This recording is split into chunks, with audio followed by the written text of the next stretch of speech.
I have 1 year left until I turn 30.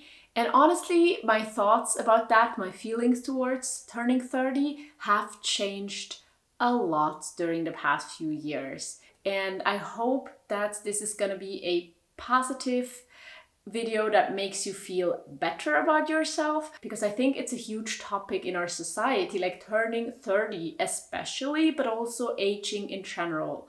So I think 30 is this one milestone where many of us think that we turn from like young adults full of maybe creativity and flexibility into these adults that have a settled life. I think your 20s are seen as a time of a lot of change, of a lot of happiness, while it can seem that your 30s are a bit boring, but they're also the time where you're maybe successful in your career and, as I said, marry and start a family, something like that. Well, in my life, it's not exactly like that, because I've had a son for 10 years and I'm not about to marry. I was successful in my self-employed business in my 20s, and that kind of failed, or I don't know. I mean, I have a social work job again, which then again makes my financial situation better, because being a content creator was not very lucrative. But then of course I'm still heavily influenced by this notion of use your 20s to explore and, I don't know, settle in your 30s. When you're turning 30, then your crazy adventurous life is over and you're asked to please find a routine and be a respectable adult. So now I'm turning 29, which means I have 1 year left until I'm 30. And there's this fun thing, and it seems like it's still a thing when you Google it and read like articles about it, but on YouTube it has been a thing like 6 years ago and isn't really right now, which is the 30 before 30 bucket list, where people think about what they would like to achieve, what they would like to do and experience before they turn 30. And these bucket lists are sometimes made in the beginning of their 20s, they're sometimes made in the middle of their 20s, but a lot of times it's also this like, oh my God, I'm turning 30 in a year. Now let's get all of the things done that I wanted to do in my 20s but didn't get around to do. And so I thought, just for fun, I could try to make a 30 before 30 bucket list and maybe achieve some of the things in this coming year. But I sat down and tried, and I didn't come up with 30 things I want to do before I turn 30, which can mean two things. Either I'm too realistic or too pessimistic, and I think I can't get the things done that I want to do, or that I just am not creative and don't have any ambitions. Or, and I think it's more so that part, that I'm pretty happy with most of my life, and so there's just not so much left I really need to do in my 20s. But still, I've come up with 3 things to do, and then thinking about it, I was thinking like, if I have 1 year and there are 3 things left, I mean, that makes sense, right? 30 before 30, if you throughout your 20s do 3 things every single year, you have like 30 things. So I have only 3 things and I'm going to read them for you. I would like to go on vacation, travel or hike alone. What I mean by that is just spend time alone, and not just time alone at home or going for a walk or like for a few hours, but I would like to spend time alone for an extended period of time. Let's say, I don't know, 2 nights minimum, something like that. I want to travel or go on a small trip or hike alone. And I think that might be possible still, and that's something I've wanted to do for a long time, so I hope to do that before I turn 30, and then maybe later on again.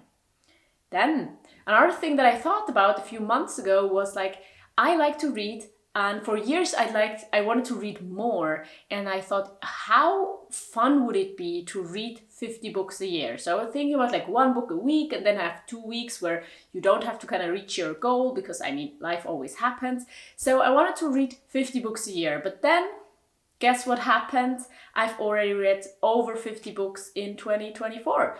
So I guess that has already happened. And then one thing I'm really not sure is going to happen. I mean, I can try, but then also I'm not going to force it. And that's go outside of Europe. I've never been outside of Europe. I've had a trip planned that sadly couldn't happen due to COVID. And I don't really want to fly for environmental reasons. So we'll see, but I'd like to see something outside of Europe. I'd like to spend time outside of Europe at some point. And I'm not sure if it's going to happen before 30, but it's one of the things I'd like to do. But moving on to the more important part, I think, how can we turn 30 and feel good about it? Because I think that's just, maybe it's especially for women that we feel like turning 30 is like when it goes downhill. I don't know. But it doesn't have to be that way, and I want to share with you how I think about it and hope that that will carry me way beyond 30 with feeling good about myself and not feeling bad about aging. Now, number one, like aging is very normal. We age, that's how we live. Time passes, right? And at 29 now, almost 29, I feel like I can see the first signs of aging. Like a few white hairs here and there, a few wrinkles that start to appear, a few moments where I feel like my body isn't recharged as quickly. I see the first signs, and that's not necessarily fun because it's like my body is not at its peak while it's still almost at its peak. I mean, I'm just 29. But then on the other hand, one thing that has really started to feel true in these recent months is gratitude for being able to age. Because if we look at the world population, not everyone gets to age for different reasons. And living in Germany means I have a huge privilege and better possibilities at aging. And health-wise, I was really lucky to have like cancer as a kid and getting treated well enough so that I can live a healthy life now.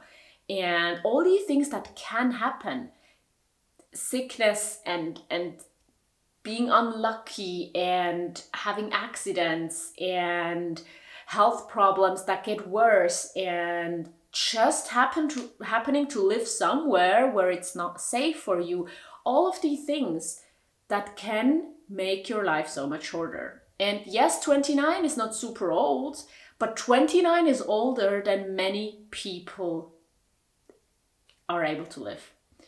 And that's like, I'm grateful for that. And I hope that I have more years to live, and I hope that I have more decades to live. But it's not for granted. And so I think focusing on the gratitude instead of focusing on the worry of like, oh my God, there's another wrinkle, I found another white hair, will make my life a lot better. And I mean, I don't think I've ever really been super afraid of turning 30. I've never really believed that like 30 is the point where my life is over. But I know that for some people it feels that way. But the first time I felt like that is not true is actually when I watched a Korean drama. And I think I've talked about it on this channel already, but it's called 39, and it's about these three friends that have been together for almost 20 years. They've known each other since they were like 17 or 19 or something like that. And they've just spent so much time together. And I saw these 39-year-old people and felt like they were so young. They were so much in the middle of their lives. And I just watched that at 27 at the time and thought like, they're not old.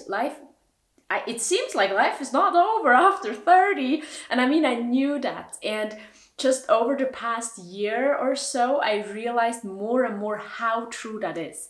That your life can be as exciting when you're older than 30. And especially, I think, it can also make things easier.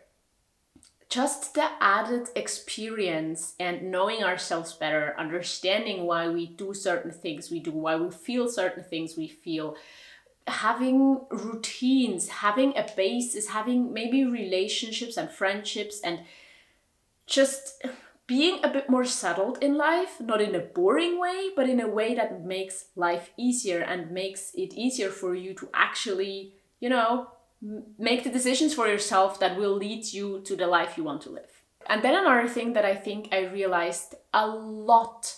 Oh, there's a bird here at my window. Please don't make loud noises, but you're beautiful. What I wanted to say is that I realized that yes, there's a number, like my body is turning 29 now, which means I've spent, 29 years as this person on this planet. But then on the other hand, there are things I've learned for 29 years. And then there are things that I've only thought about for a year maybe. There are things that I focused on during my childhood and maybe never again. And there are things that were important to me throughout a period of my teenage years and now again maybe. And so what I mean by that is that yes, we as a person might be a certain age, but that doesn't mean that we're not like children in certain areas, super grown out and mature in other areas, just starting to get to know ourselves in some areas. And it's just, this number doesn't really define you overall as a person.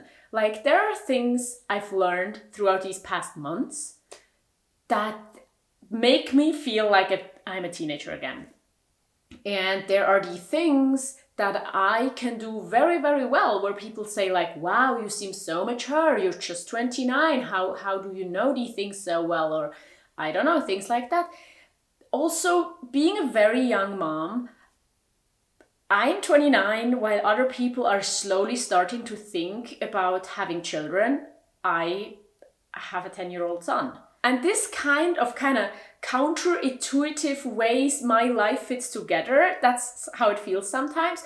But it also makes me very, very hopeful for the future, because that means that no amount of like newness, adventure, discovering parts about myself is over, because there can always be more things. I can start a new hobby whenever I want. I can turn my life upside down and start something new. I can start another business. I can change the way I see myself. I can change the way I spend my time. And that just makes me feel like my life is not gonna become more boring, more settled, more predictable necessarily, but I am in control of my life, and maybe I have more resources now being with myself for 29 years than I had at 19 when I wanted to, start an exciting life. All of that being said, I think it becomes clear that I'm just so excited and grateful to be alive. And I'm looking forward to the next year. I'm looking forward to turning 30. I'm not afraid of that number. And I'm just curious to see what's beyond that. And I know I have an audience that's very mixed in age. Of course, there's some tendencies, but I know that young people are watching, older people are watching, and I always think that's just so amazing, because I also get an insight into different perspectives if you comment and let me know how the whole age thing looks from your perspective. I think one thing I want to say towards the end here that I think is very important, especially for people that identify as female, and that is that our society is really trying to tell us how we're supposed to age. Both in a physical way, but also kind of in what's appropriate to wear, to do, to focus on, at which age we're supposed to have families, but then also have grandchildren, or what to focus your time and attention on. And I want to say that, yes, of course, there are reasons for that, but please, let's not take it too serious. You are allowed to wear makeup. When you're a teenager or when you're 60 years old, you are allowed to have short and long hair at any age you prefer. You can wear colorful clothes, no matter if you're 10 or 100 years old. And I want all of us to age in an empowering way. Let us be in charge of our bodies, of our way to show up in the world. We can show our wrinkles, our white hair, our gray hair, our bodies. We are allowed to wear a lot of clothes or a little amount of clothes, because life is beautiful, and I do not believe in some weird rules about how aging appropriately should work in a very, very narrow box. Thank you so much for watching, and now I would be really interested in knowing from you how your thoughts are regarding to aging, and I totally get if they're not always positive. It can be disappointing and frustrating as well, and I guess that's just, you know, life and death. It's what's happened when we live, and yeah, let me know in the comments. Thank you so much for watching, and I'll link you a video here to check out. And I do also want to say thank you so much to all of my patrons.